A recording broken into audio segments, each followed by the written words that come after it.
Bahkan beberapa orang lebih cepat mengalami peningkatan aset atau lebih kaya itu dari saham-saham FCA kan.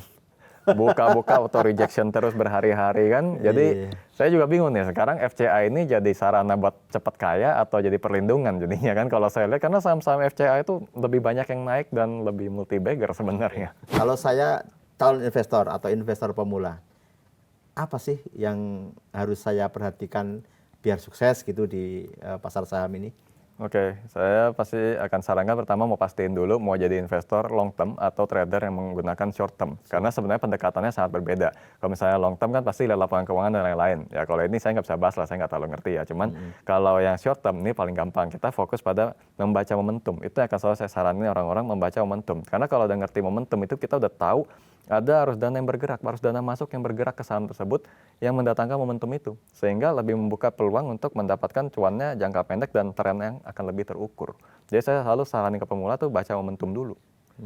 Gitu. Kalau misalnya sahamnya apakah tipikal yang layak atau tidak, maksudnya kayak dari emiten yang cetak laba atau tidak, atau valuasinya dan lain-lain, saya akan bilang kita sih realistis aja bahwa banyak saham yang sebenarnya multi bagger juga sebenarnya laporan keuangannya minus-minus kan, nggak selalu yang cetak laba bombastis gitu-gitu. Jadi kalau bicara momentum, apalagi kita kan mencoba mengambil profit as fast as possible gitu, secepat mungkin, ya nggak usah terlalu khawatir dengan masalah-masalah yang akan datang. Istilahnya kalau kita udah jual terus emitennya bermasalah kan kita udah nggak ada urusan.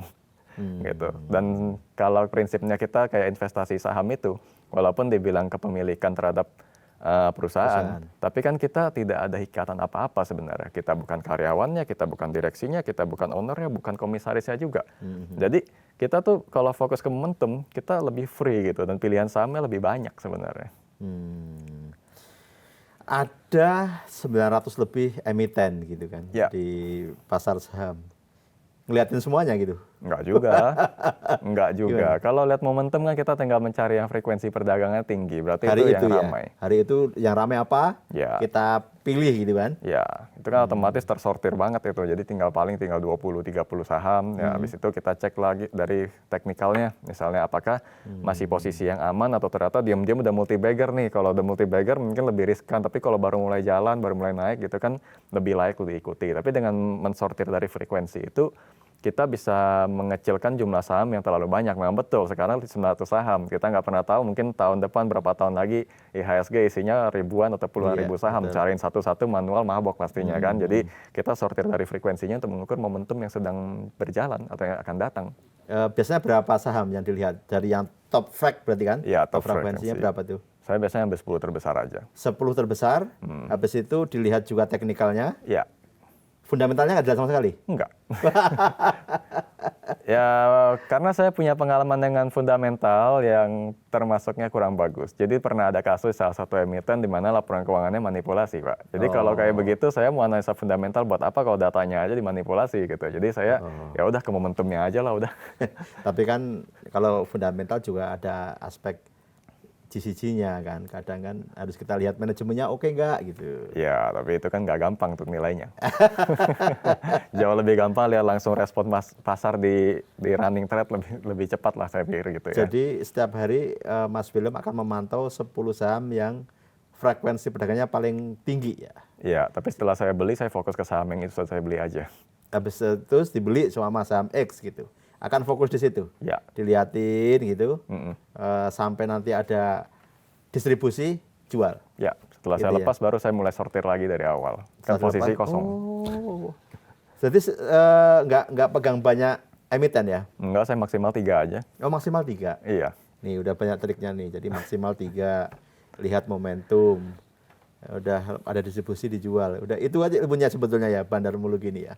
Iya, dalam prakteknya sebenarnya begitu aja. Cuma kayak kalau di luar sana sangat dibikin luas sekali ya. Bahkan beberapa orang lebih fokus pada siapa sih yang disosok yang dianggap jadi bandar dan lain-lain. Menurut saya itu mungkin akan kita ketahui juga dari data ataupun dari berita. Misalnya nanti ada investor kakap beli saham sekian, tapi apa artinya kalau udah terjadi? Kan? Betul. Iya. Gitu. Jadi sebenarnya benar-benar sih intinya cuma melihat arus dana terbesar, akumulasi yang terjadi, itu mencerminkan atau mengindikasikan tren yang akan datang dan kita bisa mulai ikutin. Gitu. Mas Willem masuk market mulai dari tahun berapa? 2013. 2013 berarti ya udah 12 tahun ya? 12 tahun. tahun berapa yang paling bagus? Paling bagus itu 2018, multi-bagger pertama saya, dan tahun ini. Oh, Tahun ini, 2018 benar-benar paling tahun bagus. ini multi-bagger, 2018 itu multi-bagger pertama. Pertama. Tahun ini multi-bagger juga tadi ya. Ya, tapi memecah rekor. Rekor multi-bagger sebelumnya kalah sama yang tahun ini. persentasenya. Ya, Maksudnya gede lagi. gede. Wah. Cuannya gede dong ya. Ya, lumayan lah, relatif lah dibanding orang mungkin termasuk besar. Iya, iya, iya. Kalau kita lihat apa namanya, pas zaman Covid itu kan juga banyak sekali kan saham-saham bank digital naik banyak. Ya. Kemudian yang tahun lalu saham-saham Konglo sampai sekarang. Ini juga dilihatin juga sama Mas William. Tentunya kan setiap crash itu ada peluang untuk buy on bottom. Iya. Iya. Nggak lihat juga saham ini saham second liner, saham ini saham blue chip. Nggak dilihat sama sekali itu ya. Sama sekali enggak, karena setiap saham bisa naik kasta dengan sendirinya. Misalnya tahun ini banyak saham-saham yang kita nggak nyangka market cap-nya bahkan bisa kayak saham brand mengalahkan BBCI tahun ini, kan berarti jadi blue chips baru. Ya. Oh, Nah, jadi iya. saya nggak akan klasifikasi dari awal ini second liner, third liner, first liner, saya nggak peduli soal itu. Kalau memang market menentukan akumulasi besar, dia bisa aja berubah kelas dengan sendirinya. Yang penting likuiditasnya aman buat saya, dan saya merasa ini saham pergerakannya cocok, terbaca, dan cocok dengan risk profile-nya saya akan beli. Gitu. Jadi nggak ada pembatasan kayak harus first liner dan lain-lain. Mungkin beberapa orang milih first liner karena unggul dari dividennya, atau mungkin faktor keamanan karena emitennya biasanya ada perusahaan yang besar dan lain-lain. Tapi itu kan sebenarnya ada perjalanan masing-masing. Kalau kita ngomong blue chipsnya sekarang, dulunya juga saham-saham yang tidak dianggap gitu loh. Jadi saya anggapnya semua saham punya kesempatan untuk jadi blue chip pada masanya. Gitu. Tahun depan kira-kira gimana nih? Tahun depan ya menurut saya itu karena tahun ini kan sudah banyak sekali yang naiknya luar biasa, ada all time high. Jadi sebenarnya sih awal tahun kemungkinan ada profit taking, dan itu akan menjadi momentum untuk yang mungkin di orang-orang lebih kenal sebagai saham-saham second liner. Jadi ya rotation gitu ya, gantian gitu. Saham-saham yang tahun ini kan lebih banyak konglomerat yang naik. Nah, nanti yang di bawah-bawahnya menurut saya tahun depan itu arahnya ke sana. Kemudian kalau kita bicara investor retail nih, sekarang kan sudah jauh lebih banyak ya. Oh ya. Semenjak Covid kemarin. Kalau menurut Mas William, dampaknya ke pasar saham seperti apa?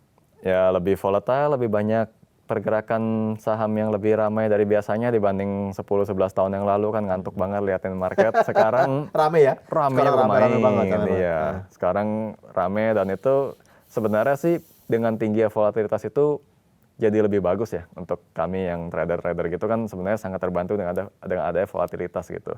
Cuman apakah investor baru ini mengerti kondisi market atau tidak, atau cuman langsung masuk, itu ya yang saya nggak tahu. Cuma kalau efeknya terhadap saya ya terbantu dengan adanya volatilitas yang lebih tinggi gitu. Karena kan jumlah pelaku pasarnya semakin banyak.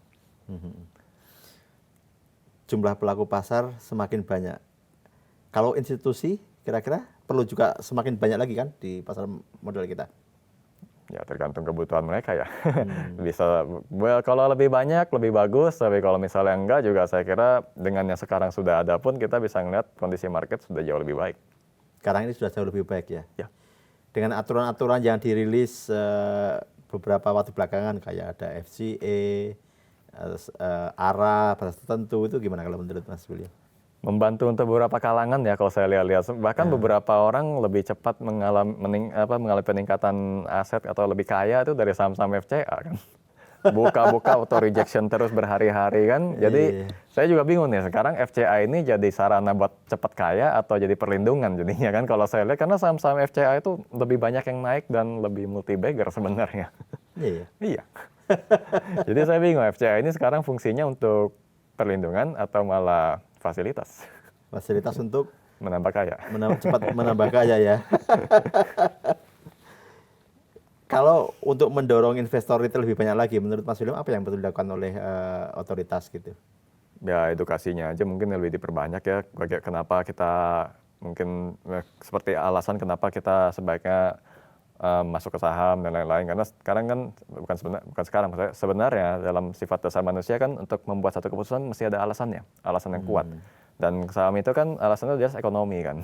Jadi kita bisa mengedukasi dengan memperlihatkan bagaimana pergerakan harga saham yang tepat gitu pada momentumnya atau apapun itu ya, bisa dikasih faktor yang lain-lain, bisa menghasilkan pertumbuhan aset, kekayaan bisa meningkat. Mungkin itu yang edukasi yang bisa dipakai, termasuk cara analisisnya yang bisa dipakai untuk membuat orang jadi lebih tertarik ke saham. Menurut saya sih itu ya. Saya melihat perilakunya dari anak-anak muda masuk ke pasar kripto soalnya. Kan lebih kepada fokusnya karena kriptonya naik mereka mau coba gitu kan. Yeah. Jadi alasan ekonominya sangat kuat. Nah, berarti tinggal di edukasinya aja kenapa saham bisa lebih better gitu daripada di sana. Kalau saat ini Mas William hanya fokus di saham, Fokus di saham. di tengah banyak juga alternatif lain gitu kan? Ya, Kenapa itu? Kenapa? Karena yang paling saya kuasain ya di situ. Saya akan lebih berani pada apa yang saya kuasain dan saya mengerti. Kalau saya belum ngerti, walaupun grafiknya hijau terus, saya mungkin, walaupun sampai terpaksa banget saya masuk, gitu, itu pasti ngetes ombak doang gitu loh, kecil-kecil aja. Tapi kalau di saham saya sudah lebih paham ya, saya lebih berani dan saya akan lebih stay di sana. Karena sudah paham, udah menguasai ilmunya. Ya. Nah ini penting juga gitu. Kalau dalam investasi ini kita mesti lebih dulu memahami ilmunya ya. Betul. Sebelum kita melakukan transaksi gitu. Iya.